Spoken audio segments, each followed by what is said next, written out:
No worries, yeah. Right, welcome to the TCW Fans Podcast. I'm Mike Holland. Going to go with Tim first. Review of the season. Obviously, the first half of the season was brilliant. The second, not so much, but in the end, we got promoted. So what was your thoughts of the whole season and the whole? Well, in the end, I'm really happy with it. I think to take it as a whole, I think what you have to remember is that last 20 minutes of Runcorn it didn't and shouldn't define, I think, how we all think about the season. If we hadn't got a goal and we got beat 1-0 at Linnets, that wouldn't have changed what we should all think of the previous 50-odd games.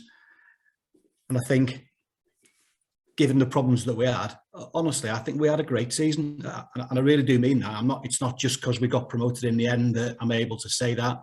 But I do. I think first half of the season, I honestly thought we were going to win the league. I really did. Even when we got beat by Bootle, I wasn't particularly worried. I thought we'd be all right here. And it wasn't really till I think we got beat by Mossley at home, and I thought, right, we've got problems here. I'll take playoffs right now. And listening to the stuff that you've done with Neil was really interesting, because when he's talking about the season, I think he'd obviously decided that the league had gone and he was going to target the playoffs. But honestly, all season, I just thought that the squad that we had was just better than other people's squads. And that showed in the end, didn't it? To go to Workington and win. And I thought, on the balance of the game, we were just better than Linnets. We should have beaten them at their place in the league, shouldn't we? We'd beaten them at home. Well, we had a shocking first half, didn't we, against Linnets at home? But second half, we give them a bit of a run around. We were just a better team. So mission accomplished. And like we were just talking about off camera, Mike, we just had to get out of that division, because that's a tough division. Make no mistakes about that. There's some good sides there who haven't even made the playoffs. So really happy. I'm just going to go on to the playoffs next question. So I'll just go to CC, Tim. What was your thought on the playoffs? I mean, going to Workington away and Runcorn away, but come from behind twice, which something Neil was touched on, was that we hadn't done quite a lot. What does that show the mentality of the team, considering our form before going into the playoffs? I think it shows the experience of some of the players that we've got and how well they know the level. So when you look at people like Cummings, Lynch coming on, I thought Dean Winnard was our player of the year from about February onwards. He's played a lot of league football. He is in his own way. He's filled that Dave Raven gap on him. Players like that became really important.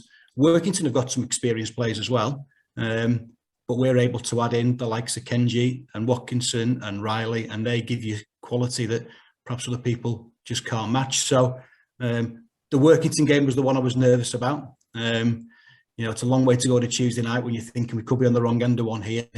Me and my lad had the last half of a pint chucked over us when we drew in the cup game there, and I'm thinking, we're going to get beat, I'm going to get showered in ale. I've kept my lad off, I've let my lad come and he still has to go to school the next day.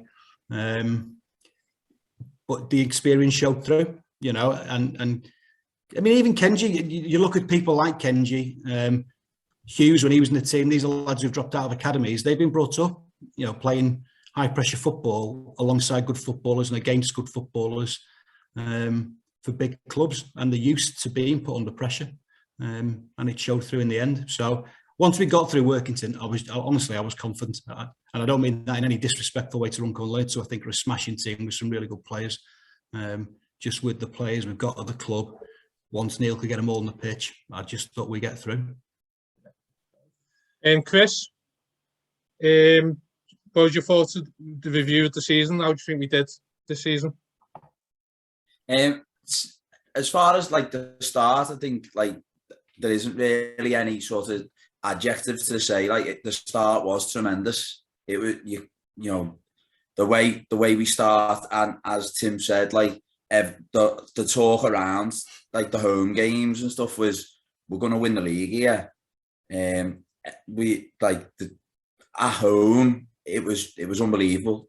Nobody could beat us. It was at some point we were talking about we might have even had like the best home record in English football at one point. There was like, we couldn't get beat at home, and then October happened, and it was pretty tough at times to to sort of to galvanise people around you and make sure that people around you still knew that, you know, there's an important season to be had here. There's big games coming up. Yes, okay, like the Bootle game was tough to take, and a few games at home where we started to struggle. We started to look a little bit like it wasn't gonna go the way we wanted it to go. Scrapping 1-0s. It started all sort of unravelling a touch. The FA Cup run was a nice little distraction at time. We done quite well. We got that, you know, the 2 big games against Wrexham in the end. So that was a nice sort of, you know, we still got that cup mentality. But it was like all through, and then it was at one point we were okay. Well, we'll take third and we'll get a good seeding in the playoffs. And then, like, week by week, it was like, oh, what's going to happen now? What's going to happen now? And then, like, the big kick in the teeth was when we got points deducted, and then sort of finding that you were sort of playing against the team we definitely didn't want to go to Workington away on a Tuesday night, and then we've got to go there, and then that's where, like, to go into talking about the playoffs, the resilience of the team. And I think that's where obviously the squad's been tested with the resilience over the last 2-3 years, and they've shown countless times that you know, the characters like Cummins, and he's been around the club for a long time now, you know, and it's sort of the experience he's got, along with, you know, some of the other players that are, you spoke about Riley, and even like Barragan, and, you know, they all sort of they were able to sort of get themselves into going, well, we've won cup games before and we've beaten better teams than these teams in the cup before. Yeah. So that sort of that attitude in going to Workington and sort of playing till the very end in both games, everything about their attitude and everything about sort of the whole club really sort of shone through. Goes to Jamie next. What do you think of the season overall, Jamie? Obviously getting promoted to Hartley, but what did you think of the whole season really? Yeah, hi everyone. I just can't believe the ups and downs really, because as Chris was saying, I think we possibly got a bit complacent and a bit arrogant that we were going to walk this league, and I think it's testament really, I think, to the structure of English football, non-league football, how many good teams there are in this league. Because I think when we went down, I think, you know, it was the first time we'd ever been relegated, first time we'd ever really played at this level, first time we'd ever really played teams like Bootle, Runcorn, Linux, etc. And these are, I think some people, and me, I'll count myself in that. It was like they're going to be like Sunday League teams or something. You know, I honestly thought, you know, we're going to turn up with our 1,000 crowd and walk over some of these teams, and you just saw it wasn't the case. You know, we were a big scalp all of a sudden, and teams wanted to play well against us, and they did.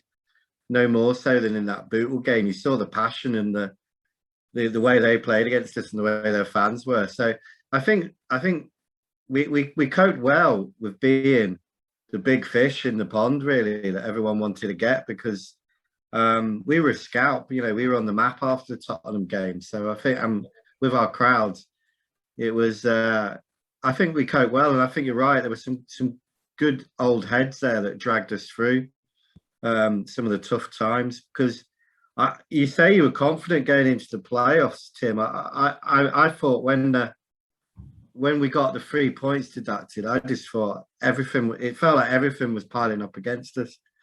And even when we got through against Workington, I thought the lightning can't strike twice. We're not going to do it again. But fair play. They kept finding ways to win, and we kept finding ways to win without a striker who's got us 20 goals, you know, season, which is pretty for a team that did as well as we did is pretty unusual. I mean, goal score, that was our one downfall, wasn't it? We didn't score many goals this year. We didn't give anyone a tonking, really.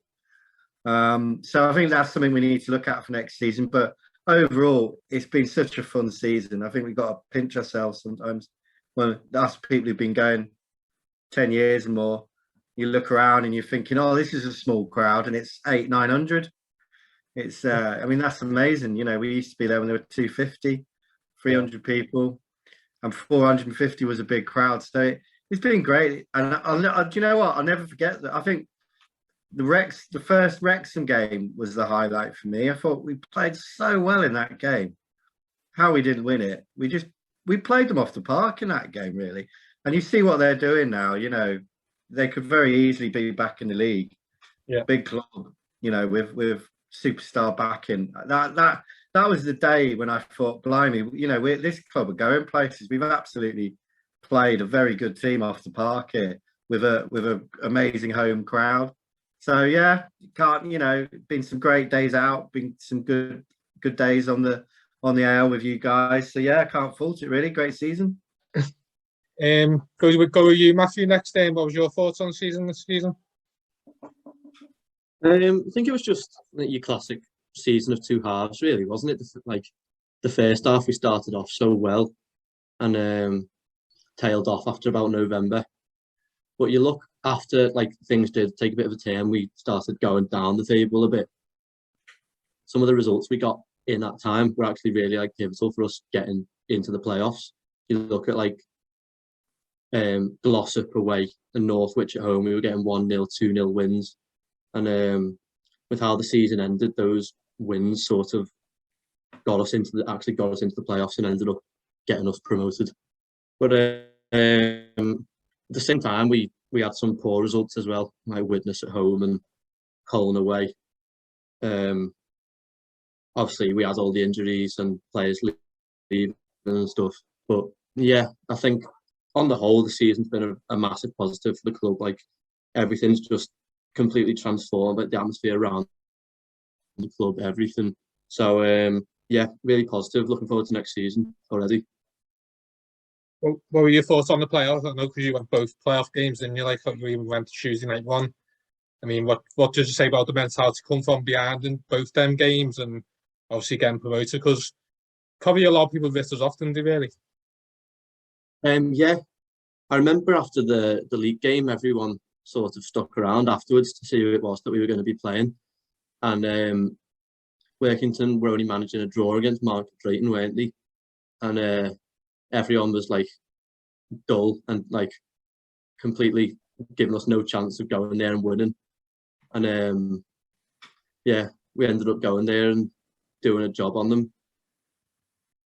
So just shows the strength, the character of the squad that we've got now, that we can go to places like that when not really anyone has given us a chance of winning and end up beating them in their own ground. Yeah. Go to Josh next. What do you think on the season? Obviously, we've gone up, but what did you think of it as a whole, really? I just think that the first half of the season just it feels like it's in a different universe. It was just a parallel time zone. It was just strange, wasn't it? I know it's been mentioned how good we were, and there was that feeling around the club, wasn't there? Then probably a bit of a fear factor for teams like prime example Wrexham probably pulled us out that's at home and thought, oh no, and again, what we were 1 minute away and from pulling off that upset. I think even the away games to Wrexham when we were at Nantwich, we took 400 didn't we last minute on Tuesday night, and we should have probably been one up in that game as well. Probably the only reason why they won was because they're a full-time team who could recover afterwards when our lads would work on Monday. And it was great, wasn't it? And then even that brutal game on Boxing Day, I didn't, or the 27th fight, I didn't look too much into it because I think people are probably forgetting, did you have 6 or 7 players out with COVID and then injuries? So we just about got a team out really that game. And I just think that the carry on from even brutal fans was they just beat a proud Barcelona. We were depleted. I didn't think too much into that. But then again, that Mosley game and then the Rylands game was all right, we've just got to pull it back now, and we never really pulled it back, did we? That second half of the season, we just kind of just fell from one game to the next, and we couldn't get on for our teeth, couldn't get on by the skin of our teeth most of the time. It was just strange, but again, do you know what? Like, it was probably, as you know, I've probably been quite vocal about just that second half of the season, how bad it was, but then that relief at Runcorn, it was just like, it was just magical. I think probably it made it that little bit more better, that little bit more special, because for the second half of the season, we weren't very good, we weren't on our game, and we still gone and done it. And I just think it was just magical the way we done it, and it probably wound a few people up as well the way we did to it, because I think everyone thought we were going to show the league, and everyone's like, you aren't going to win, you aren't going to get to the playoffs, and then bang, we end up going up again, and it's just going to propel the club forward again now, isn't it? We all knew that was the goal at the end of the season, to get promoted, and we've done it now, and it's, you love, we played Warrington last year, you're miles better than Atherton Colliery. I mean, I don't know, they were in the league above us anyway, but we were miles better than them. So it's just, we've got nothing to fear at all going into that league. I feel a lot more confident being in that league now than the last time we were in it, you know what I mean? So, yeah, again, it's been mentioned Taylor of two halves, but what a finish. Like, it made up for it. The one image of you is you being on the bench celebrating. Well, nearly anyway. My belly was hanging over that horn on the side. Blimey, that was a crack. And I've still got scarf and that as well. Come on, my leg was covered in blood. I put my leg somewhere, and I've still got it now. But it just, yeah, it just made it all worth it, didn't it? Because there was times in February, March when, I mean, that witness game we've all mentioned, and haven't we, will possibly be the worst game of football known to man. And you were still here watching this with the way you're thinking, oh, what's going to happen? And now you can laugh at it now and go, you know what, it was all part of the big plan, wasn't it? So, yeah. Go with Adam next. What do you think on the season as a whole, Adam? Obviously, you've got promoted, but what was the thoughts of the whole season, really? Well, what a ride that was. When I think back to Newcastle Town, when we took a coach up down to there, and just the elation when we came back, and, you know, the good vibes and the good feeling when coming in. Everyone was back at football.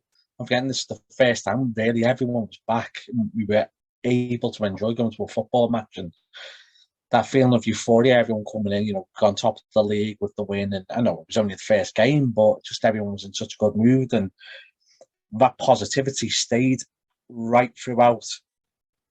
I'd say even right throughout the season. The reason why I say that, I know things got tough, but people were still coming. I'm going to point that out to the fact that going to Workington, so we found out on the Saturday, as Matty was saying, we all stuck around, found out who we were playing. Workington on a Tuesday night, not great. And yet we still sold an entire coach. Loads went by car. Well over 100 people there on the night who took half a day off, took a full day off in some cases. And everyone still went because there was a belief in this team. And it was a conversation many of us all had as well, is that when you get to a playoff, it's not like the league. It's that different mentality. It becomes like a cup mentality. And there was no better cup team in that league than Marine. Absolutely bang on. You think back to that Wrexham game, and, you know, this is Wrexham seemed just narrowly missed out being a league team again. And, you know, they were trying to keep up with us for 90 minutes. They had a lot of fortune for that equalising goal. You know, it was touched on earlier, Marine with a massive scalp in this league. It was. That's how it is, you know. Anyone watching this from another team might call us arrogant, but believe me, the inferiority complex was on full display for the last 9 months across the league, and we were having to, you know, deal with it. Teams beat us, and it was the biggest thing for them, and fair play to you. But, you know, we've gone up now. Now you start looking at the clubs and the teams that we're going to be playing, and one of the things I'm looking forward to, as I think Josh was saying there, is being more comfortable going to sleep. It's not a different team. It's an entirely different club, entirely different mindset. It's a forward-thinking, positive club. We're a big fan base now that has not just got new fans coming in, it's retained them supporters. It's given them supporters something to hang on to, and a connection. There's certainly a connection there that the Premier League can never offer. it just can't. And you know, it's brilliant. It's absolutely brilliant. And for anyone who's thinking about maybe coming down next season to see what it's all about, whether you go to Marine or whether you go to Bootle or you go and watch City, Liverpool, AFC, wherever, you just get a connection straight away. But Marine they've really got it on point at the moment, and you know, the elation of coming out of Runcorn at the end, and big credit as well to Runcorn for everything they achieved, and the mutual respect as well. The supporters were incredibly gracious at the end. I thought they were absolutely brilliant. And I hope, wish them all the best for next season as well. Glad I'm not going to have to play Bootle or visit Bootle, and hopefully never have nothing to do with Bootle again for a little while. All right, go on. I'm going to go to Tim. Obviously, Neil Young's been here 3 years now, and obviously we went down. We only came up halfway through. He's got us third round the FA Cup, and he's got us back to the NPL. And the second part of the question is, do you think we're better equipped for the NPL now we're back in it, compared to obviously when we got relegated? I mean, about Neil first, I think you have to look at his record and realise how lucky we are. So we talk about the players that we've got and the playing budget and people that we've signed. One of the biggest signings, if not the biggest signing, is to have someone of Neil's profile as the manager in that NPL West. You know, he could go manage National North, if not national, tomorrow. You know, people would be after him. So we're lucky to have him. And one of the things I wanted to sort of say, and it's not just Neil, it's his whole coaching staff. We've talked a lot, haven't we, about the experience of the players, the quality of some of the young players, the part that the crowds have played. We shouldn't underestimate the coaching display that we've just seen for not just this season, but the last couple of seasons. When you think about the defence, Mark Howarth is a really good player, for example, but he doesn't just go and play 40 games at centre-back off the top of his head. That is a coaching performance from Neil and Alan Morgan and Ian Johnson and whoever. Jay Devine doesn't just go and play at the back. Someone needs to tell them what their job is on the day and deliver that message and keep delivering it all day and support those young lads in doing something different. And they've done that all season. Kenji goes and plays left back. Hughes comes in, starts like a house on fire, but I just sort of got the impression, I mean, he picked up a couple of niggling injuries. I thought Neil maybe had this view that he was getting banged about a bit. If you come out of academy football to play non-league football, and the physicality of it 2 days a week is really tough. Not only did he come back and he picked up an injury towards the end, but I thought he was looking really good. He'd been and played fullback for us, where he's up and down physically, you know, wing back, the most demanding position on the pitch. He's able to put a tackle and he's not getting embarrassed at the back post. So even though he didn't play as much football as other people, I thought he was a great example of a coaching performance by Neil and his staff. The way that Bailey was supported, dropped out the team for 4 or 5 games, came back in, was looked after. So I think Neil has done really well for us and will continue to do really well. And then for the second part of the question, really, I've already answered me own, or given me my answer early, because we clearly are better equipped, aren't we? When he came in, and I've been watching Marine a long time, and the sort of the majority of the decade before he came in, we were just mid-table, lower mid-table, relegation scrap fodder. We just weren't. It wasn't that we didn't have a budget. You know, every season we would go in with a budget, you know, for top 10, certainly top half of that division, and predominantly failed to deliver, and with some decent managers as well. I'm not slacking off the people that we had in, but for whatever reason, they couldn't make it happen. And if Niall had stayed fit, we'd never have gone down. You know, if Niall Cummins stays fit in that season, we don't get relegated. I've no doubt about that. So the squad that he's put together, to be able to keep that squad together as well, you know, there's got to be some loyalty to Neil in that as well. I know we had the cup run and we made a few quid, and I don't know what the budget went to and stuff, but all of that squad could have gone and played a level, 2 levels higher.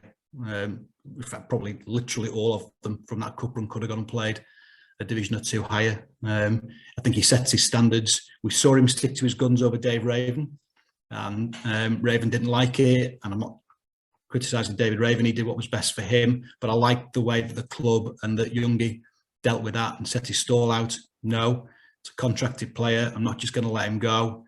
It felt harsh at the time. To some people, I understand that, but they're the standards that he's brought to the club, and I think that's why we're in a better position football-wise than we were when we went down. Go with you, Chris. Same question about Neil Young and obviously his coaching staff, and do you think we're better equipped obviously next season going into that league? Oh yeah, certainly. Obviously, we saw it as soon as Neil came to the club, really, and the experience that he brought, the connections as well, and the people that he knew in and around the game. One thing that I would sort of say is all of the staff must have worked their absolute backsides off from about October, because they must have been watching 3 or 4 players every other week, because the last time I was on the podcast, I think every one of us said that we needed a different position to come and join the squad. So we were all saying we needed a left back, we needed a centre half, we needed a centre mid. So throughout the season, all of the staff must have absolutely worked. The phone calls, the watching of people, the checking if they thought they were the right person to come, and even just the right personality to come into the squad. And was it Tim that mentioned Winard earlier? And to get a player like him into the squad, and sort of the experience that he could bring into that squad, and with the departure of Raven, to still be able to sort of not rely wholly on, but to have that experience, and some of the younger lads can draw on that experience. It's obvious that a lot of that is down to the staff, and they must have worked so hard on trying to ensure that the squad was good enough to keep us.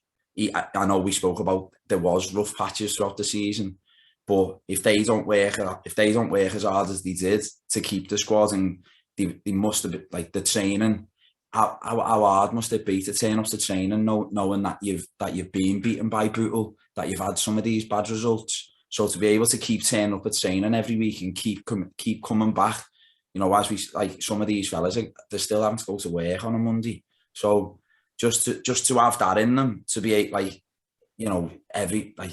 no matter what level of sport you play, you get beat on a Saturday, or you don't have a great result on a Saturday, someone's going to give you a stick about it. So the fact that they've kept that squad together, and you saw them at the end of the season, that there was a lot that they were able to celebrate, and I imagine a lot of that was down to the fact that they've had to work really hard as a unit, and they really did. So that's down to Youngie, and it's down to the fact that Youngie and his backroom staff, they've definitely sort of been able to keep that group together. Again, because they've kept that group together, because they've most probably, they know people's personalities, right? I know Tim's mentioned the Niall injury, that game. Was it away? Was it Hendersford or was it Staff? It was Hendersford, wasn't it? Yeah. And he goes down, and that's we've then the goals that he was scoring. I mean, the only other thing I could add to, maybe if we would have had a pen taker that season, we got relegated. We might, so hopefully the pen taker situation sorted as well. And but it'd be quite interesting as well, going and playing better teams, and hopefully we've got a better pitch. So the standard of football that we'll be watching will be, I imagine, quite a different standard of football to the football we were watching in some of those home matches. I know towards the end of the season, they were doing everything they could, trying every groundsman sick under the book to try and stop the ball from bobbling half the time. So it would be quite interesting to see the style of football that is adopted, because on that pitch towards the end of last season, there wasn't much else you could do than just hit it a bit longer than you thought you could have done, because trying to play football in the middle of that park when it was just going to bobble around was most probably an absolute nightmare. And some of the people, so, you know, I'm sure Ryan Wignall doesn't want to be playing football on a pitch where he doesn't know how he's going to be able to touch the ball. You know, and, you know, bringing in like players like Jack Dunn, players like that, they want the ball, and they want the ball into feet, and they want to be able to move the ball quickly and trust the pitch. So it will be quite an interesting sort of watch next season as well. A slight concern is we will be playing better teams. So we'll be playing better teams on a better pitch. But I think we've got the players to compete.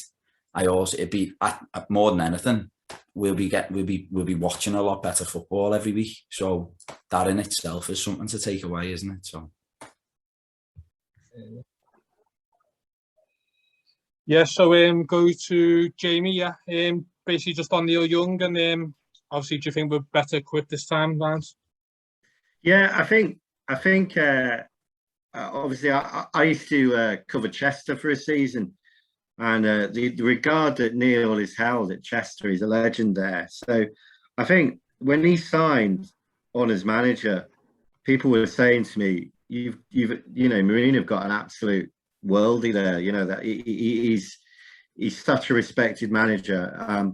Chester would have him back as a shot, and I know, ironically, they've just appointed the Runcorn manager, haven't they, Callum? So, and he well deserves that, actually, doesn't he? So good luck to him on that. But yeah, so I kind of, when we got Neil, I thought, you know, it felt like for the first time since I've been watching Marine, it felt like a really progressive appointment, actually. It felt like they hadn't just gone for like the kind of merry-go-round or appointed a player or, you know, one of the guys who'd managed it, you know, the other teams around the area. It felt like quite an ambitious appointment, and I think that's been proved really with his record. I mean, is it 6 promotions he's won now in 11 seasons? Yeah, it's absolutely extraordinary, isn't it? Really. I thought it was really interesting during actually the game against Runcorn. His subs. I mean, a manager earns their corn by their substitutions, and his substitutions were spot on. I thought they absolutely changed the game when it needed changing, didn't it? I mean, especially when he took Brannigan off, didn't he? And he brought, who did he bring on now? Can't remember. Sorry. Brought on Lynch. He brought on Lynch, didn't he? Yeah. And I just thought it changed the game. I remember talking to Dave McMillan at half time, and I was like panicking. I was nervous, and he said, "Don't worry. Neil Young knows what he's doing. He'll bring on a couple of subs and it will change the game." And I was just panicking, going, we're losing, you know. But yeah, he kept his cool, and the changes he made, you know, made a massive difference. And I think he kept his head really when I think a lot of us were panicking during the end of that season. He must have been really stressful for him, because I don't know what you've heard, but I've heard that it's quite a difficult dressing room to manage as well for various reasons. So I think he's done a good job there, kind of keeping his cool and keeping his calm and getting the players through that. As for next season, yeah, I feel confident. He knows that league. He knows the clubs. He does his research well. We've seen that. He can change. He's prepared to change the team depending on who we're going to play. I think the interesting thing, and I think Chris made a really good point, is about the pitch next year. You know, it's going to encourage us to play a passing brand of football and a kind of quite slick brand of football, I imagine. So it's going to be really exciting to see tactically how we change, you know, and how we play football. I mean, I'm not saying we're long ball merchants anyway. I think, you know, we're a pretty decent football inside, but it's going to be interesting to see how much difference having a 4G pitch makes, because, you know, the second half of that season, it was almost unplayable. Some games, yeah. It was absolutely shocking.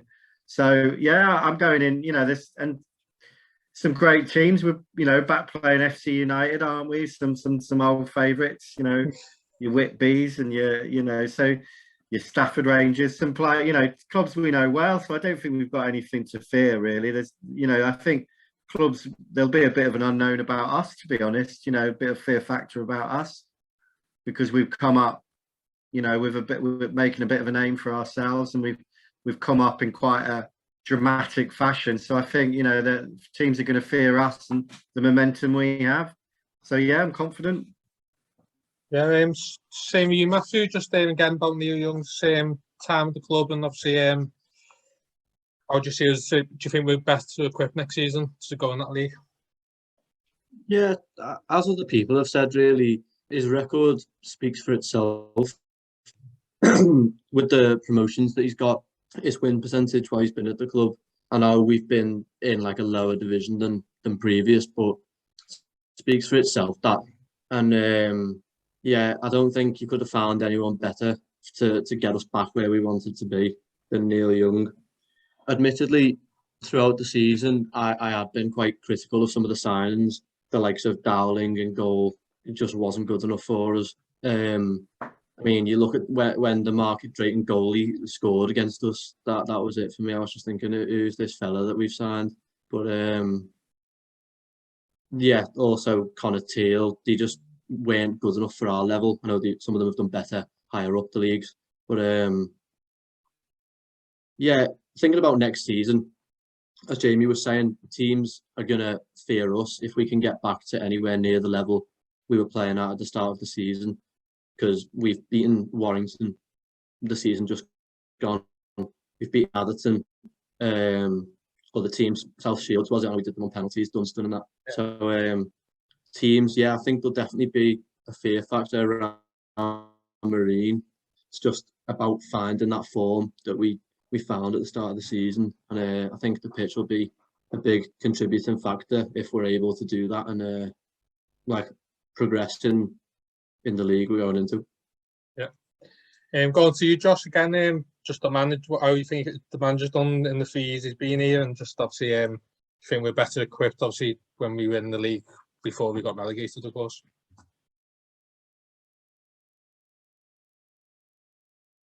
think he's got a voice on, is he? The old work one that was no, like yourself on thanks to that. Yeah, his results speak for themselves, don't you, really, in that respect? I think everyone's mentioned that, like, all right, we've had a couple of COVID hit seasons, haven't we? But I mean, we're probably bound to be up there anyway before COVID. Then I think Spurs comes in there and it give the club a bit of a boost in the right direction. I think financially as well, it just helps put the club back on the map. And I think Neil's obviously worked with that as well. And he said last year, didn't he? He's restrained sometimes. He's tried to attract players who probably are drawn to his management style and probably the way he plays, but they just haven't really wanted to drop down, which he can understand. But I think now, obviously, going up in that league above, people are going to say, yeah, I'm happy to sign for Marine, do you know what I mean? Because you know that they're coming to a team who, touch wood, aren't going to be fighting for the lives coming up. I think we should be pretty comfortable with like a low mid-table position, and I think people know that, and we're going to look to build and see the likes of Jack Duns, who we had on loan, where probably if we would have stayed down, we wouldn't have had a chance of signing him permanently. But now, yeah, absolutely, he might look and go, well, yeah, I'm absolutely happy to sign for Marine. And I think Blackie hit the nail on the head with the pitch as well. It was one of them, wasn't it? I mean, the contractor tried to up the price by X amount these days before it was used to be fitted, and then it went from there, really, didn't it? We didn't have a chance to sort the pitch out in time for the season. But I just think like that game away in Bootle, all right, we got beat, but the likes of the Adams, all right, he's had a bit of a slow start as such, but he got thrown in last minute. But at that Bootle game, I thought the dishes, he like the ball into his feet, he was trying to turn, he was running at people. And at Marine, he couldn't do that. I think someone mentioned about Wiggy before, when he likes to get the ball and run, and the ball was bouncing everywhere, wasn't it, and stuff like that. And the likes of those players now, that Adams, I think he's going to suit us being on this type of pitch. He can get the ball, he can run at players. And yeah, it just absolutely, we come up against some teams in that league that last season. I mean, Warrington were potentially one game away where they can go up to the National League North, and we absolutely comfortable about against them. We look like we were the team from the level above. So yeah, we've got nothing to fear. And again, I don't want to jinx it or anything, but we should be looking to come to a mid-table finish.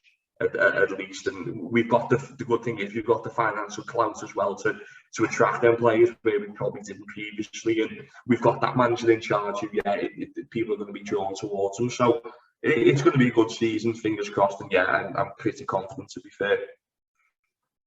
Same to you, Adam. Your thoughts on the manager's reign of the club, and obviously, do you think we're better equipped than the year we went down? Yeah, first of all, I think Neil's an absolutely fantastic fella. He always makes time for us, makes time to speak to anyone. He always makes time, say, speaking with us whenever we do the Crescendo Way podcasts. How he dealt with it, you could tell towards the end there was stress beyond belief. Usually have time to stop and talk to anyone, and you could just tell from his body language. And I just asked him if you were all right, and he just shrugged and just sort of walked off. I remember you were with me at the time, weren't you, Michael? And you could tell things were going on. And you didn't know, obviously, we don't know what it was. We don't know whether it's something in the dressing room, whether it's the stress of, every best laid plan was being scuppered by a new injury. Whatever it is, maybe, but you could tell the stress was there. But how he's handled that, and he always credits the team around him. Jono coming back into the fold, Alan Morgan.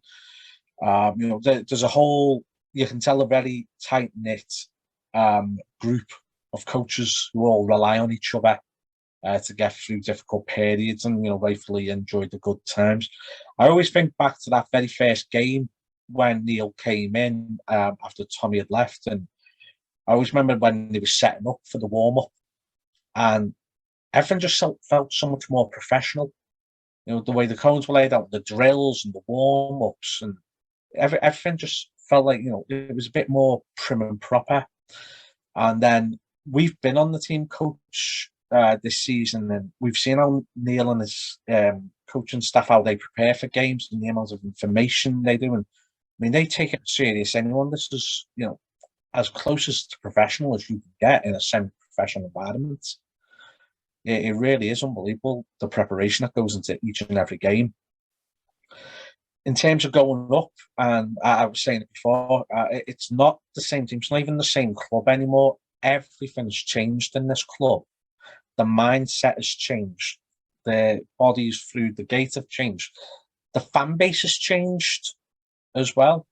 People would come down to Marine and, just to get out for a little bit. And as Jamie said before, attendances on a brilliant day were about 450 to 500. We were disappointed one night when we only had about 900 there. So, just to show where we've come, as we are so much better prepared. We're ready to hang with your South Shields. We're going to go in there. We're going to give FC United a game. We're not going to win the league by any stretch, but we're going to be there. And we're going to be comfortable. If it bites me in the backside this time next year, so be it. But I'm looking at that table there: Atherton Collieries, Ashton United, Gainsborough, Lancaster, Morpeth, Nantwich. Are we going to be at that level? No, we will be above that. That's just what it is. This is a good group. That bulk is going to stay together as well. We were talking about before as well. We're not being absolutely brilliant from February onwards, but I think one of the stars of the show has been Alex Doyle.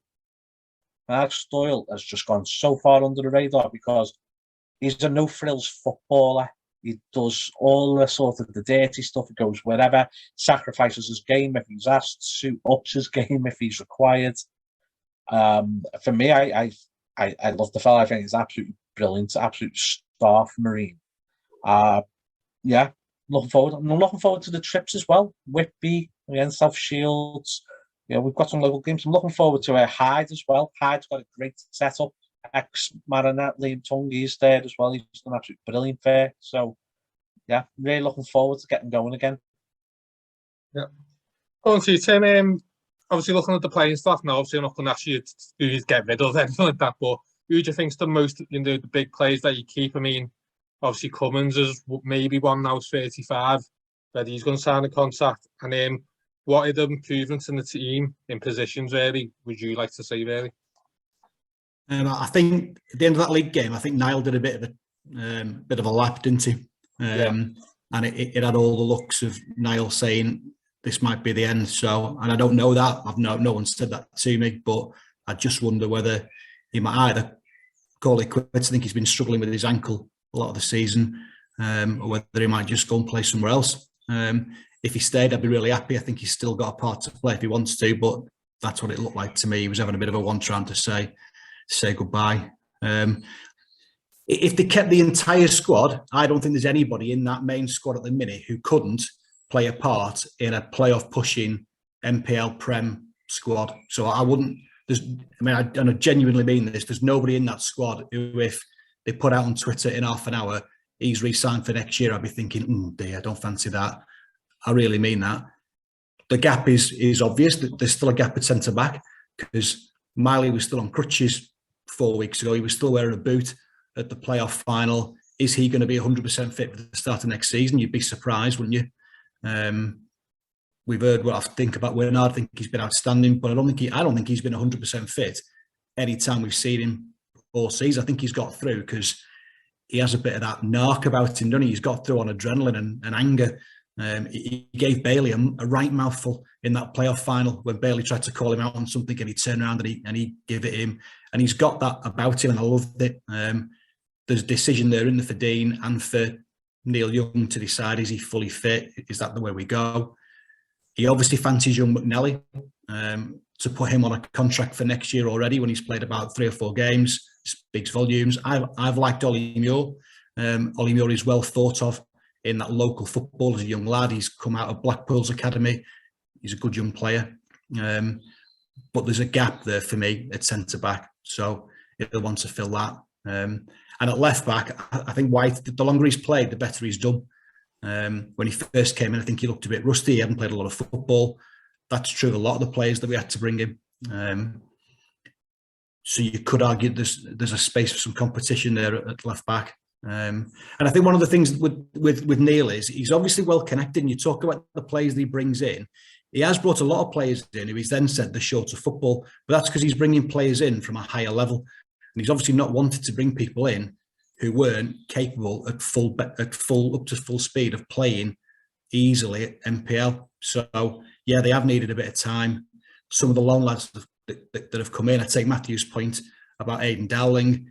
He didn't have the best time for 4 or 5 games with us, but he's a lad who's come through a Cat 1 academy. I always think about Shamal George. Do you remember him playing 4 or 5 games for us? I could have played in goal better than Shamal George did, and he's just been Colchester's Player of the Year in League 1 or League 2, whatever there. And he's obviously a top goalkeeper, but he had a shocker for us. Yeah. Aidan Dowling had a tough time for us as well. Connor Teal, Connor Teal will play league football. He's a top player, and he's gone and played 20, 30 games for Kersnashton National North. He came in at a really tough time. My point is, these are good players coming in that need a bit of time. So the start of next season, I think it'll be really good for Neil if he can get whatever he's going to do done early, and then they do get a full pre-season. So he's not in that position where he's been in this year, where he's having to go to speak to you guys or Neil at the end of a game to say he needs minutes, he's not fully fit. He wants to get a full pre-season, doesn't he? Josh Solomon Davis missed most of the pre-season. It's taken him most of the year to get up to speed. So yeah, centre back, centre midfield. It'll have to be someone who's better than what we've got, and that'll be a good player. Does it come to budget? That's a matter for Paul and James to discuss with Youngie. When you look at Ryland's paying people like Paddy Lacey, Dean Furman, these people will command a certain level of remuneration. It's a matter for the club whether we go out and start looking for established players like that, but the players we've got, I'm not worried about. And I think Jamie's right in terms of goals. We will have to find a striker. If we're going to compete towards the playoffs, we need someone to score 20-odd league goals. I think Kenji would have done that this year if he hadn't had to play a third of the season of fullback. Owen Watkinson was prolific in pre-season. He just looked full of confidence, and he was banging him all over the place. I'm sure Owen would say he hadn't scored enough goals, but what he gives you in the rest of his play is why he's a massive favourite, because the lad does not give in ever, does he? He doesn't stop running. But I'm sure would like to have scored some more goals. Riley's only played in and out. But again, start of the season, Lewis Riley didn't look anywhere near fit. I saw him playing a pre-season game at Southport, and I thought he looked a million miles away in terms of his fitness. But the longer the season's gone on, he looks like a good player. I loved what Neil Younger said about Keelan Adams, about him being a project for the future. He's looked at his raw attributes and he's a big, strong lad. He's quick. I loved what he said about that. But that could be another one who, you know, does he come straight in and start banging him in? I hope so, but maybe not. So is the just still then, if they're talking about the budget, if the money is there, do they look to go and find an attacking player who we can say is just a cut above? Over Christmas, I think we were all hoping that Mo Toure was going to sign, weren't we? He was floating about and his loan had finished. So I'm not saying necessarily Mo Toure, but a player of that sort of calibre, I'd love to see us go and make just one proper statement. Here we are, kind of signing. But on that 3G pitch, I think we'll see the best. If we can keep all the people like Clark, I think he can play football. And I think on an artificial surface where the bounce is true, him and Howarth back into midfield, who can play alongside, you know, the likes of Barragan and Doyle and Lynch and Devine. That's a midfield unit that we've already got. I don't have too many concerns about that. Just centre back and maybe, particularly if Niall goes, a marquee striker signing, assuming that we can keep all the Kenji. Yeah. With you, Chris, same question really. Obviously, players' contact, who do you feel is the most important that you want to keep, definitely? And then obviously, where would you like the improvements in the team next season? Without just completely and utterly echoing what Tim's just said, I think you don't really want to break up that squad, do you? So I think everybody in that squad serves their purpose. You know, there's something about Lewis Riley that I really like. I think when he started games, he's been an absolute nuisance to mark. And, you know, you talk about Watkinson, and I think Watkinson's at times a bit of a victim of his own energy levels. So, you know, you can get something out of Watkinson if you put him on the right. Whereas if he was almost a little bit more selfish, then he might end up scoring a few more goals because he wouldn't be closing down a left back.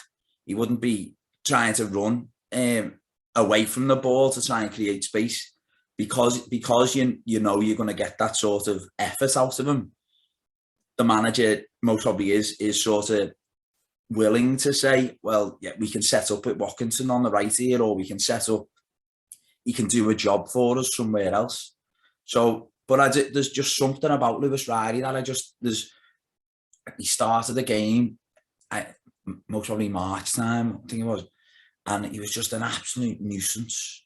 And I don't think their centre halves knew how to deal with him because he's physical, but he was winning headers, he was winning flick-ons, but he's obviously got a touch about him as well. And like the free kicks he scored, like he's got quality. So you know, and then you mentioned the midfielders there, but then you talk about like the attacker midfield, like, you know, just you throw like if you can keep hold of Wignall and you've got that like a real sort of creative base. I think if he's gonna stay with a 5, I mean, if he's gonna go with a 5 next year, then you definitely want some sort of centre half coming in, and I think you need competition for both wing backs. I think it'd be nice again if something gets agreed with Kyle, but I imagine Kyle's got aspirations of still playing league football, so I'm not sure where he is with his contract and what he's going to do with Samir and things like that. But I'm sure Kyle's got aspirations of still playing league football. Hopefully, Josh is fit, and we see the best of him because he's a cracking player, he's a cracking talent, and I think at times this season that was an area where we missed a little bit. You know, he was up and down that pitch the season before, and he was a real threat. And the overlapping down the right and all that what he could do and what he gave us. So that we missed that a lot of the time.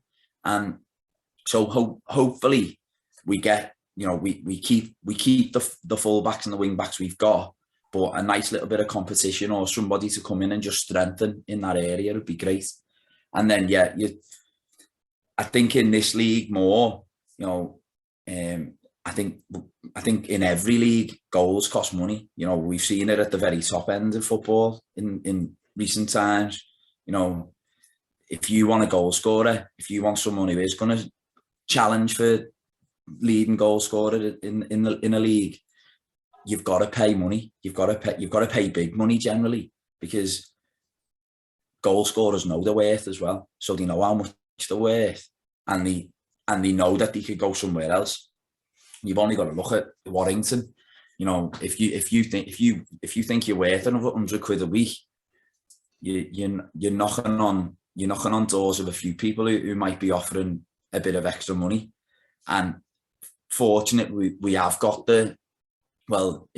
you come to Marine, you've got every other week, you'll have over 1,000 people watching you. You'll still get 900 people coming on a Tuesday night. And those numbers will only go up now that we've been promoted. So, and you're playing under Youngie. You're playing under someone who knows the way around the league, knows the way around signing other players to help you out. So hopefully, if we're going to get someone, they've got to add something. And so you're either looking for somebody with that experience to help us out at the back, or you're looking for somebody to go and score 20 odd goals a season. And that's going to cost a bit of money. Go with you, Matthew. Saying really, you're happy with obviously keeping the squad players we've got, and obviously where do you see where we need to improve in positions next season? Yeah, no, just similar to what everyone else said. Really, you're looking at keeping the majority of the squad, because it's the majority of the squad who are performing so well for us from August to really leak away. November, whenever that was. I think, depending on Miley's fitness, we are going to need another centre-back. If we're going to want to put Howarth back in midfield, where he probably wants to play, we're going to lose him in that centre-back role as well. And I think I can see us going back to a forward and back. We did that in the playoffs, both playoff games, and it paid dividends for us, really, didn't it? So I think Young will want to go back to that formation, get Kenji firing again, get Watkinson some more goals, hopefully. And another striker, depending on how Adams does for us, I'm open to giving him a few games on a new pitch in the higher league to see just how good he actually is, because I don't think the end of this season's been a fair reflection of his ability or the way he can play. So I feel like give him a bit of time, have Riley there as a backup option. He's still only young, isn't he? They both are. So give Adams a bit of time, see how he can do, and then if he's struggling, just throw money at someone, get us some goals for next season. Yeah, Tim. Go you, Josh. Same question, really. Yeah, I think I mentioned it a couple of weeks ago. You're probably looking to spine, aren't you? So to be mentioned by Anthony. If he's going to be back at the start of the season, I think he probably wants to manage his game time. So I think, we are looking at the centre half. It totally depends on what team wants to do, doesn't it? And we've got some carrying on, but we are light in that area regardless. I don't think Mark Howarth will want to continue playing there. I'd like to see him back in midfield, because I think Howarth's to play, he likes to get the ball down and he likes to pick a pass, doesn't he? So this pitch this year should be absolutely perfect for them. Mentioned before about Alex Doyle. He's my favourite player, to be honest. He's my unsung hero as well. I think he was the biggest loss. In that couple of months, we lost him to injury, didn't we? February or March. We capitulated there without him. So he's crucial for me, Alex. I mean, that game against Wrexham, he bossed the game against the full-time outfit. So it just shows the standard he is. I can't remember if they mentioned it before, but full back cover. I'd like to see that. Solomon Davis looked like his old self towards especially that last game of the season against Runcorn. He's been unlucky, hasn't he? Because he's been injured. Kyle come in. Joe White, I liked him anyway. Again, it was just injuries was his problem. He'd had injuries before he come, and he was getting injuries while he was here. So I'd just like to see cover at full back for me. Centre back, absolutely. And you probably are looking at it again like another striker. It depends who stays, doesn't it? It's all ifs and buts. I mean, Riley stays, Owen stays. We've got Adams then. We probably don't need a striker, but I think potentially someone out wise as well. Then maybe we've got Kenji, haven't we? We've got the likes of Wiggy who can play there, but I just think again it's that backup, and I'd like to see someone brought in as a goalie. It's a bit of competition as well, to be honest with you, because we've seen it last season. We brought that Darwin in when Bailey got dropped, and it didn't really work. So I know again that was unlucky with Paul Germano injuring his leg for most of the season, but I just think if Germano's going to stay, great. If not, I think we need that bit of cover, someone pushing them there. And yeah, that's it for me. Probably similar to the lads. Went past Jamie. Well, see you last one. Again, Jamie, playing staff. You happy with the current squad to stay? Most of it to stay, and then obviously what improvements do you see we need to do really? Yeah, definitely a striker. I think they've got to manage Kenji. If Kenji's going to stay, because I think he's going to have teams wanting him. So I think they've got to manage him carefully, and he plays in his right position, or he's going to be off. I don't think we can mess around with him really. So I think centre forward, but as it's been touched on, they're not easy to find in non-league. You know, if you've got a good goal scoring record, therethere's a price on your head. So, and for good reason. So it's difficult to find a goal scorer at this level. It's funny. I was talking to Elliot Nevitt the other day, who signed for Tranmere from Rylands. And he's just got a new contract. It just shows what you can do at this level. If you score a few goals, you can get yourself in the league. So, yeah, it's tough to find a striker. Centre back, obviously, yeah.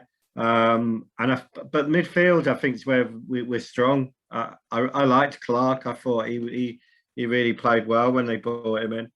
I thought he looked a good addition. But yeah, for me, it's all about up front, really. I think you've got to get the goals, got to get Kenji down the wing, putting the ball in, and someone to get on the end of it. A poacher, a fox in the box kind of player. Because I don't think Niall's going to be. I agree with Tim. I got the feeling that was the last time we'll see Niall, apart from on the front of our ground. So yeah, it's. But what a player he's been, and he's given us some great memories. So yeah, that's my. I think we should get Tim in as chief scout as well. Or footballing director, Tim. You seem to know it top to bottom where to get the players from. So that's the other change I'd make. Get Tim in. Same with you, Adam. You happy with the rest of the playing squad that we've got, and obviously what improvements would you like to see in the team? Yeah, I'm very happy with the squad. I think Bailey's come through a very difficult period and he's come out the other side.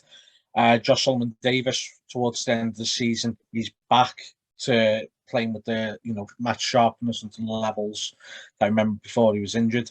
Who knows what's happening with Miley at the moment? I personally think you're going to have to look at maybe two centre halves, but you're going to have a Dave Raven caliber player in. It showed desperately when he went. So whatever it costs to get a player that experience with that know-how, it was key and it showed. Midfield, I'm happy with. I think we've got an abundance of very good midfielders. I'd like to see Jack Dunn stay as well. I thought he's done very well and there's evidently quality with him. Yeah, I'm confident that unfortunately Niall has played his last game for Marine. Now, we spoke to him. He's told us he feels he's still got another season in him, but it's probably not going to be here at Marine. He hasn't said that last bit, but we're confident. Speaking amongst ourselves, we're confident he won't be here, unfortunately. But that opens up. So I got told Lewis Riley wasn't really keen on staying either, but we'd have to wait and see, because we're now going. There will be more game time for him. One player, two players I'd love to see back. The year could be 2055, and I'll still hold out hope that Mo Touré will come back. Doesn't matter, when we're all old and grey, I still want him back. I'll go round to his house and get him if needs be. But older now, we've gone up a division. We know that was a telling point for last season. Why he didn't come to us was because of the division. Now we've remedied that. Can't get my words out. Another goal scorer. We know that Warrington is a bit all over the place at the moment with the chairman situation there. So if that goes belly up, I'd like to see Josh Amos back. Of course, he's done well for us and he's come on leaps and bounds, and maybe we could go in for him. But I don't know. I trust Chief Scout Tim McDermott there to let us know what's going on. But yeah, I'm very happy with the bulk of it. But we do need improvements. Yeah. I'll go to you, Tim. What do you think Marines realistic goals are next few seasons then? Because obviously, since I've been sporting, everyone's dreamed of kind of the Conference North. I mean, do you think that's a realistic aim, or do you think it's just consolidation in this league we're going to go into? Balance your heart and your head now, haven't you? My heart says there's absolutely no reason why we shouldn't push the playoffs. I agree with a lot of what Adam said earlier on about where we should set our sights. I think we are capable of pushing for a playoff spot. I do think the Premier Division is likely to, it'll be a stronger division in terms of consistency. Every game will be a challenge. On the upside, we won't be that team that everyone raises their game against, because there's other teams that people will do that against. South Shields, going to FC United in front of 2,500 people or whatever, that's where people will raise their game. So that's better for us. But there'll be some tough afternoons, and it won't always go the way we want it to. The squad will need to get used to playing on that pitch.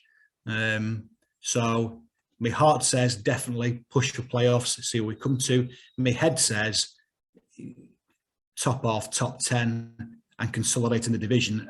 I wouldn't be kicking off about that.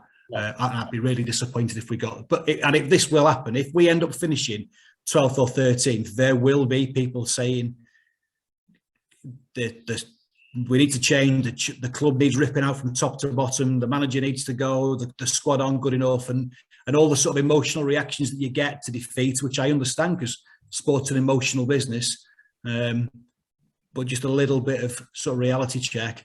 I think next season, yeah, let's push. Let's finish top 10. Let's push for the playoffs. If we get more than that, if we get on a run and we have a confident squad, anything is possible. South Shields are going to be a tough nut because they're going to stay full time, I would imagine. Rylands have spent some money, and I'm sure will continue to spend some money. I would expect them to continue to strengthen, and they'll be a good side. Liver's Edge have come up, haven't they? They've only lost one game in whichever one of the other two Division 1s. You'd expect. Traditionally, the teams that have come up to the Premier Division have done well as well. So, and then beyond that, Michael, I do think National North is realistic. I know if you speak to the people on the committee, the plans they've got for the ground, the turnstiles at the far end, that cross-ended terrace, if the planning permission was to go through and the roof goes across the entire end, is a 2,000 standing terrace, which would be fabulous. Takes the ground back up to sort of 3,500. Helps with segregation for bigger clubs coming to visit. All of that is a National North setup. Really neat National North setup. The cup money has been invested wisely because it's been invested in a way that's generating more money. And 12, 13, 1,500 people coming to the turnstiles in itself is generating money every week. Because you have to then back up that infrastructure, don't you, with what happens on the pitch with the playing budget. And the way we are, I don't see any reason at all why National North isn't really realistic within the next few years. But it is a tough division. I think Neil said that in the piece that you did with him. So there's no givens here, and people will need to be patient and stay with the team. And the vocal support has been good this year as well. Obviously, I've been coming a long time. And if you can get a big standing terrace with a roof over the top of it, with 500 or 600 people stood on it, and I know you've had some DMs. I think quite a few fans have had DMs off one or two players, and they've all spoken about that vocal support. It does make a difference. It just does. So putting those changes in place to the ground, I think, help directly on the pitch, and we can achieve that. Yeah. So yeah, I'm going push for playoffs, sneak in to the playoffs this year. You never know, and then next year, comfortable playoffs. And maybe sneak to the playoffs next year. That's where I'm going. Go with you, Chris. What do you feel like Marines' realistic goals next year? Do you feel like the club can push to that dream of getting in conference stuff? I think if the club doesn't dream of it, then you're gonna sell yourself short. Really, I think psychologically, again, if we don't aim to try and finish in the top four, then why go for promotion this year? Like we've been promoted. So if we don't aim to finish in the top four next season, then it's an even harder job to do it. If we're talking, and if we do this podcast this time next season and we finish 12th, I'd most probably take that. But if we don't try and finish fourth, and then maybe we just miss out on the playoffs, then as every Marine fan, especially the people who were part of the 400 and 500 who were watching us, especially in the relegation season, the people who were there that season, to just be able to secure our place in the league again for next season, there's a lot of fans who would take that, but you've got to aim for top four. And then if we don't get there, at least we've given it a go. I hand on heart, top half of the table would be unbelievable. Top half of the table, where that means we've had some good wins, we've had some good trips away. It means we've had some really good home matches. Hopefully we give some of these teams a good go. It'd be great to get a result against FC United. It'd be great to get some results in this league. There's definitely teams that we beat last season. So all the talk, after Tim's been on the phone to Jono and sorted out some of those signings, then, why not? Why, we can definitely do something. Beat more of them again. So, but I think to just miss out on the playoffs next season, I think we'd be heartbroken at the same time, because if we got that close and we didn't get there, I think a lot of us we'd be heartbroken. But being realistic about it, hopefully it just means that we can build again, and we can build again. Maybe if we think about it off the pitch, maybe some of the targets could be, can we sell more season tickets? Can we get more people coming to more of the games? Imagine if we had the average attendance was over 1,000, I think, wasn't it? And in the end, but imagine if our Tuesday night games were over 1,000, because they were around about 800, 900 most of the Tuesday matches.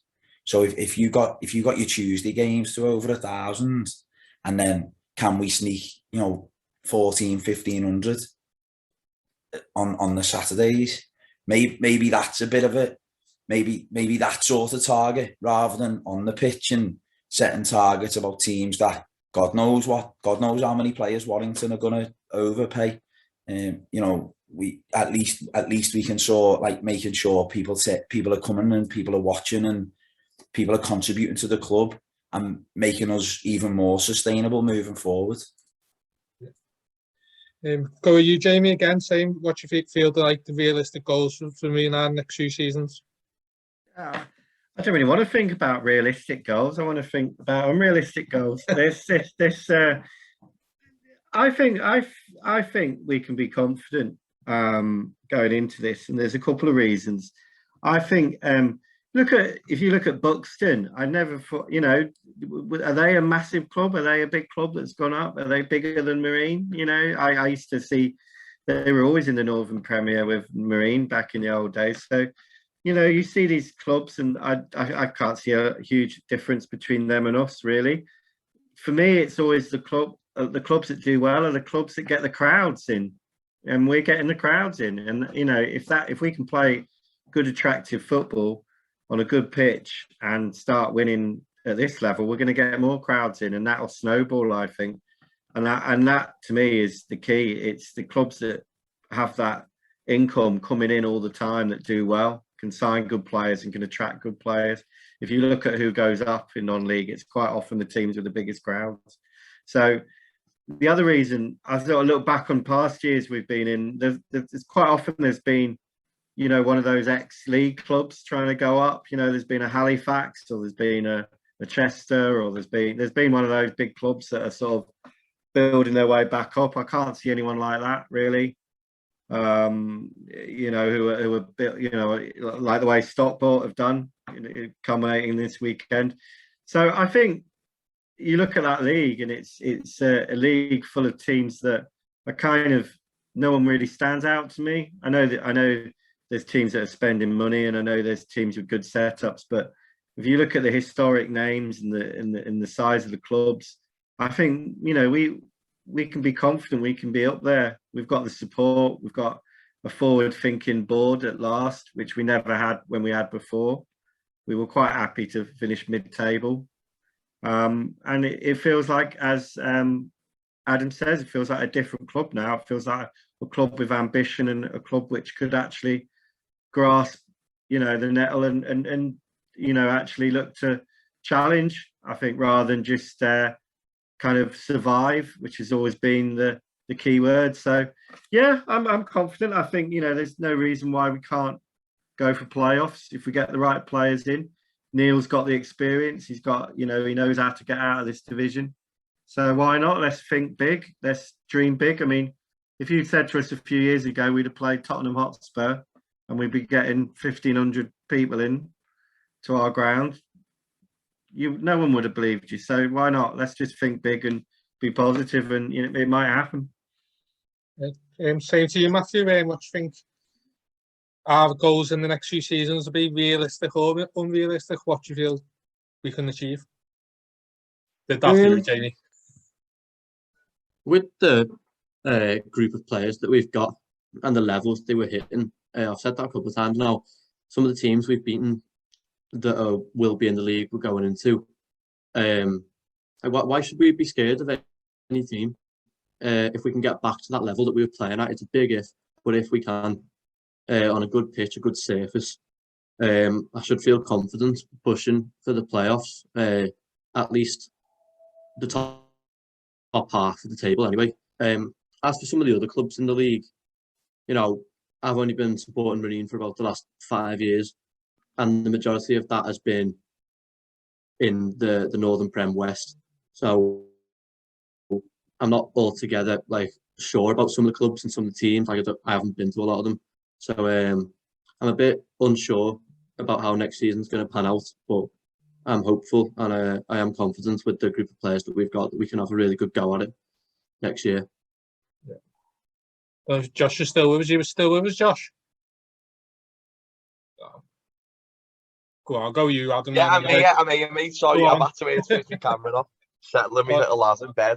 And for some reason, my mouse is absolutely on my laptop. I don't use it much. That's broke. So I'm having to use the tab key to unmute myself. So, but yeah, like I mentioned before, didn't I? I've got, no qualms in us going up now. I'm not being funny. Touch wood. We're not going to have a season like last year, are we, with injuries and stuff. That was just freakish at times, really, to be honest, the injuries we were getting. So I'm not scared at all. I think obviously he's going to recruit right. I think obviously I think the goals will be for the next 2 years is probably just to cement our place and just build over the next 2 years. I think that's me personally. I think next year a bit of a middle table finish and kind of build that again, potentially build the fan base again by a couple of hundred, and then I think the season after probably look to push on a little bit more. Then obviously we're used to the league. Someone mentioned it before as well with the new pitch. We're going to see a better style of football played next year, not just by ourselves, but other teams as well. So I do think it'll take a bit of getting used to, but quality wise, I've got no issues with us. And like you say, I think mid table next year, and then just kind of build after that. I know a couple of people mentioned a couple of things around the ground, but like obviously the roof on the far ends and stuff. I think that'll be massive just to attract more people as well, because we know at the moment if it rains, we're struggling, aren't we? Because we've only kind of got one side of the ground that's under cover. Everyone piles into there, or you've got the stands, and it's not good enough in that respect, is it? And I know that they're looking into that, and they put planning permission and that in. So hopefully that goes through. And then if anyone from the committee is watching this, can we get rid of that ghastly middle step, please, up the side, because it's just an absolute nightmare. So if anyone can get rid of that, please, just so it makes it easier to move along, because no one stands on it anyway. On the Jubilee Road side, but that middle step is just a disaster. So if anyone can flatten that out, yeah, please and thank you. Go with you, Adam. What do you think Marines' realistic goals are next 2 seasons? Yeah, you know what? I've really enjoyed listening to what everyone said, because everyone has contributed to something that I was thinking anyway. And Tim was very eloquent, Jamie and Chris, etc. Josh, absolutely, Josh, get rid of that middle step on the Jubilee. It's just dangerous, if anything. Nearly put me out on about 4 times. Oh, it's bad. It's just, as you say, no one stands on it. Absolutely, no one stands on it. So it's just a waste of a step. Going back there, I mean, Tim made a couple of really good points. Heart over your head, and Jamie saying about the biggest crowds, tend to be the ones that go up, and players are attracted by the setup. And they'll come in. Marina is a really nice ground. It's actually really nice when you turn up and you see the bistro, you see the way, all the patio, and we as Marine fans, we all love and appreciate a good garden centre. You turn up and you see what you've got. You get that roof down the far end. All of a sudden, you've now got a really good, you've got a football ground. All of a sudden, a really nice looking stadium that can attract players. And realistically, for me, coming up, if we're finishing anywhere between 12th and 8th, very good season, as far as I'm concerned. I'm looking at the league that we've come from. The top, no one in that top 7 would have looked at a place in the league above that we're going into now, into the Premier Division. But our record was not the best against them teams. So going into the teams going above, it's not that big a jump, but I feel there's a real top 5-6 teams in the Premier Division that are a step above everyone. I'll look through there. South Shields for me are going to be the ones I think should be expected to win the league. There's just a number of teams in there. Again, you just don't know what's going to happen. Warrington over the chairman situation, and if the chairman walks on them, I think they're going to have difficulties and problems financially. But yeah, I think Marina well equipped. This team is well equipped. And not forgetting as well, it is a 42 game league season as well. So it's a little bit more strenuous. But I think you've got to aim, haven't you? You've got to aim as high as you can. Promotion. Why can't you aim for the playoffs, for that top 4 area? There's no reason why they can't. Achieving it's another matter. But Tim made a really good point, which I'm going to echo. If it's a bad result, just stay off your phone. Just don't bother going on your Twitters or anything. Just Marine are going to lose games. And there was a great point that Jamie said as well about Marine's home form was one of the best in the league, and then Barry Lenton tweeted that we never drew, and then 5 draws later. So. Stay off Twitter, for God's sake. It's my fault, is it? My fault. No, it was Barry. Barry said that we haven't drawn, and then all of a sudden we started drawing. Well, if we can, if I say it's not going to be the same start as we enjoyed. That's not going to happen, and there are going to be more difficult games. But I think this team's well equipped to be finishing mid-table. But as everyone said, just aim high. Yeah, go on. I'm going to wrap it up with this last question, and obviously you have to just go through it fast because obviously we're running out of time. What are your thoughts on obviously the pitch is changing to artificial? I mean, obviously a lot of people used to the grass. I mean, Neil Young touched on, didn't he, Tim, about he's got a base now, isn't he? You know, he's not having to train players in different areas. And then the question after that really is just, do you think we can sustain the crowds really? Because obviously we've got great crowds, and to be fair, been good anyway, haven't they, even when we were losing games? So do you think we can sustain them crowds really, you know? The pitch from a playing point of view, Michael, I think it's a really good move. There's pros and cons to that. I'd always rather see people playing grass than artificial, but you can't play us, AFC Liverpool, the 23s, the ladies team, train on it. You can't do that on grass. It's just, you know, unless you've got proper irrigation and them glowy light things that'll grow your grass magically, you just can't do it. So I think it's a great move by the football club. It will take some getting used to for us, training on it, to play properly on it, or to get the best performances that we can on it. But it lends itself to playing football. So I think it'd be brilliant. I think people will want to come and watch passing football. And if we can keep hold of people like Kenji, you know, our attractive attacking players who want to have the ball at the feet, people will love that. So no, I've no qualms about it. It's the right decision. And that links in then to the second part of the question, because the crowds will keep coming if it's decent football on offer. I think if we kept 2 or 3 seasons playing on what we had at the end of the season, people will get fed up with that eventually, because you can go and watch people have a kickabout in Vicky Park and watch a similar surface to that. Neil was obviously sick of it. The players were obviously sick of it. But going to what we're going to have, yeah, I think we can build on it. I don't see the crowds changing at all. That we had nearly 600 season ticket holders this year. Now that includes lots of kids. It included the NHS tickets we gave away. I don't know what the plan is with that. That's a great move if we can keep up with that. How many of them kids will come back? But you might find that some of the walk-ups that we've had, they're people who now think, well, do you know what? I'll go and buy a season ticket now. So I think we can sustain it. And I know the people within the club are really confident of that. And that then gives them confidence when you talk about a playing budget, because they think this will be sustained. It's not a 1 season, 2 season post-lockdown spike. They think this is, people have bought into it for the long haul. So that will, you know, make them confident to invest that money in the playing budget.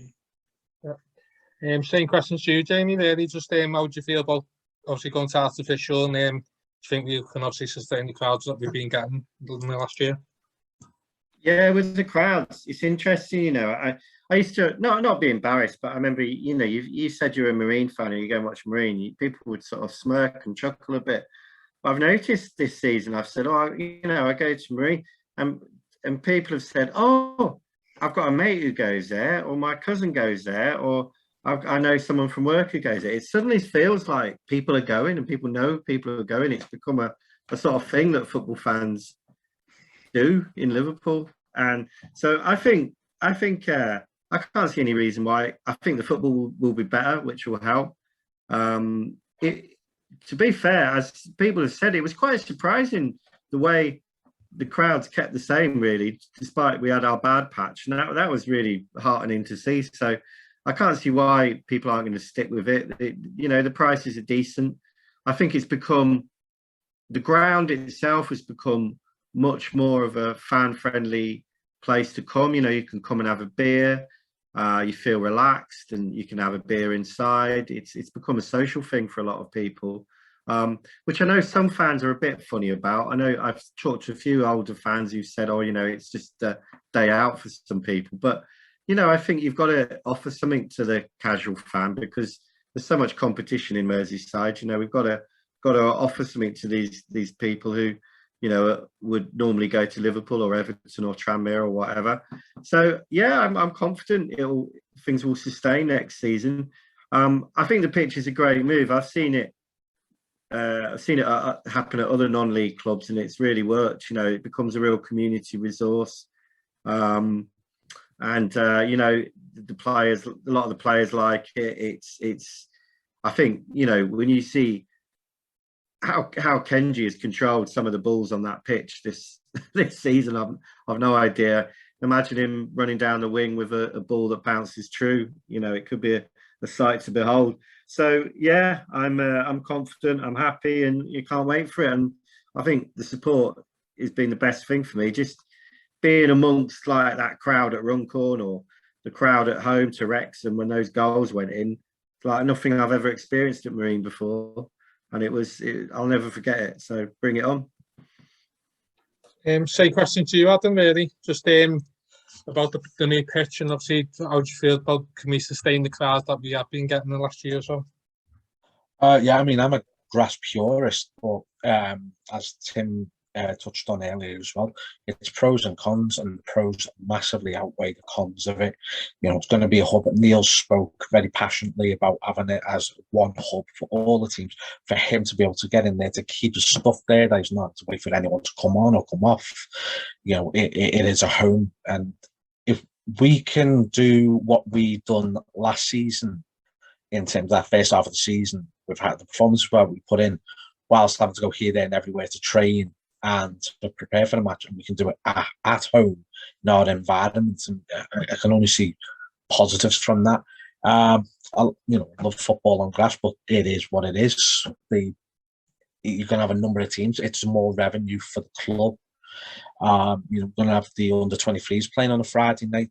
I'll be going to watch them from next season on a Friday night and taking in the game, and then watching the men's first, and then taking in the women's games as well. The whole setup for it's very difficult to try and convince new fans to come, but Marine at the FA Cup for that. The next difficult part is retention and retaining them fans. And I look at all the things that Marine have done, doing things like a fan forum, giving fans the opportunity to come in. There were going to be people there who don't know any of the committee members. All of a sudden now know the committee members, who know them, supporters on first name teams. All of a sudden that person now feels part of the club. All the videos on social media from the coaches and away games this season, the pictures, etc., promoting it. People want to be part of that. People want to feel part and included as part of a community. And I think that as a group of supporters, just from the TCW side, that was our only ever aim, is to make people feel welcome, so no one ever came to a game feeling alone. It's impossible to feel alone now when you're getting home crowds averaging of 1,100, and people will talk to you. And as you say, some people come down, probably don't really have that much of an interest in the football, but they see the social side of it. Well, all of a sudden you get to, towards the end of the season, then games mean something, then people are invested because they've been coming all season. In terms of the season tickets, I can tell you now, I already know 5 people who are going to be getting their first season tickets for next season. Father and son, for example, will be getting their first ones. People wanted a half-season ticket for the season just gone. That didn't happen, and that's why people held off, because it wasn't worth it for them, whereas now they will be. So, yeah, I think retention's there. The bistro doing food. People will go now on a Tuesday night, knowing full well that they can go and have something to eat in the bar and bistro and then take in the game, where they may have just given that a miss in the past. So I think, yeah, everything's there now. Just got to get that far end, got to get that cross end done. I think we're in a really good position to keep large crowds coming back. Yeah, right, we've got 9 minutes left here, so I'll have to go through this quick. Matthew, same as you, really. What's your thoughts on the pitch, and obviously, can we sustain the crowds? The pitch, for me, I was a bit the same as Adam, really. I was heavily in favour of keeping hold of the grass pitch. Like, when the plans were there last season, I couldn't get my head around anyone who said that they would prefer to play on an artificial surface. But seeing what happens to the pitch after excessive use, like we've had this season, really, with all the games we've had, it's just not sustainable, as people have mentioned. So, artificial surface, much a positive step for the club in general. Obviously, being able to have the under-23s there and the women's team as well.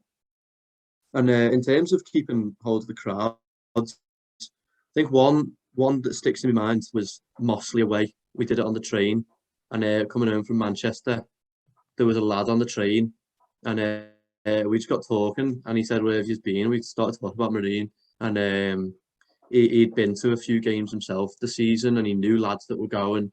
So it's just like a few years ago, you wouldn't have had that.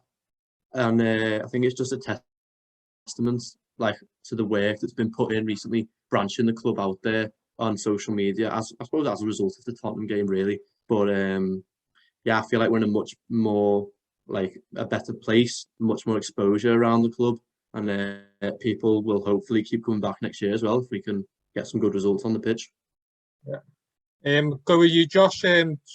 Same question really. How do you feel about the pitch, and do you think the fans are sustainable? Oh yeah, absolutely with the fans. I think going up now, of course, it's going to be sustainable. I think if we hadn't have gone up, I think you naturally probably would have seen a drop of a couple hundred easily. But I think now, do you know what I mean? I think we have all mentioned before, you've got like your FC United and stuff back in town now. So naturally, they're just going to draw bigger crowds, aren't they, from people who are intrigued, even like your South Shields and stuff, because they're quite well known outside of the circuit. So yeah, absolutely. I think the crowds, if anything, we're probably going to see them increase slightly. As I mentioned before, I know that the club are looking to make changes to the grounds, and they put planning application stuff in. So fingers crossed on that front. And yeah, I was the same as Matty and a couple of others where I loved our pitch previously. Take this season onto account because it's a bit unfair. We didn't have a chance to do the work we normally would do, but I thought our pitch was one of the best in the league easily. I mean, how wet our last few winters have been, and we very rarely got a game called off. And testament to the ground staff, whoever they were, I always thought our grass pitch was superb. So yeah, I was a little bit of first though to want a TG pitch, but yeah, you can see why, just from a club point of view and sustainability going forward, a grass pitch, an astral pitch, sorry, it just makes sense, doesn't it? And as Neil mentioned, it's kind of everything in your one place and stuff. So yeah, it's the right move. Yeah. Same to you, Chris. Just how do you feel about the new pitch, and do you think we can sustain the crowds? You've got over 5 minutes. Yeah, I've got the time watching. Well, as I spoke about the pitch as part of my first answer, so I don't really, I won't go too much into the pitch, apart from a few people have made the point. And I hadn't really thought of it from the training point of view and the logistics of that side of it, where you're actually there all the time now. So where they've been travelling to training, that option might not have to happen. I mean, it might still happen every now and again, maybe, but there's a chance to at least train at Marine. So the logistics side of it that way, and having that base and having it all there, and yet the fact that you can have all those other matches and not worry about damage to the pitch is massive, really. Sustaining the crowds, I think there's a real sort of, hopefully, a bit of PR momentum, and a bit of just from us and from our social media side of things. You know, when the season tickets go on sale, and when there's if they do that fan forum again to go and pick your season tickets up, that was a cracking idea. And even if 400 fans were to share that and post that on social media, that in itself most probably drums up a little bit more interest. And that there are people that just most probably weren't aware that you could buy a season ticket. So just by making more people aware that you can buy a season ticket, and the value for money you get out of your season ticket's ridiculous. And the club were really good at looking after people with season tickets. So there was priority. There was, on the cup games, you were a season ticket holder, so you had the first priority on getting these cup games. So I think latching onto that momentum, I think the crowd should only go up, and hopefully the fans do our little bit to make sure that they go up in the right way as well, and we can only keep pushing, really. Yeah. So that's the end of the TCW podcast. Once thank you all for your time. It was a bit of a long one, but thanks for contributions to it. I'll stop recording.